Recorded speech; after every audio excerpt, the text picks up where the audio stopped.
So dahil mayor ka na, naging mayor ka dito at your age, ano naging thoughts mo ngayon about politics in general? Madami. Tulad ng,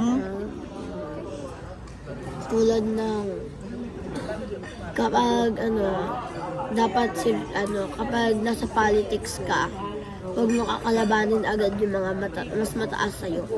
Kasi kapag may kinalaban ka, pwede kang ipapatay. oh, okay. So, hindi ko lang masundan.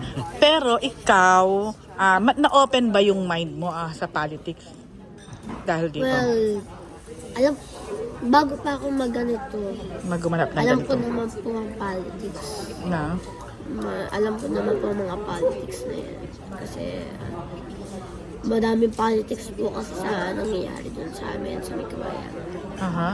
Ikaw, if ever, given the chance in the future, gusto mo din pasukan tong gantong linya? Hindi po. Bakit? Kasi kapag politics po kasi, mahirap yan. Madami kang kalaban. Madami po kayong makikita.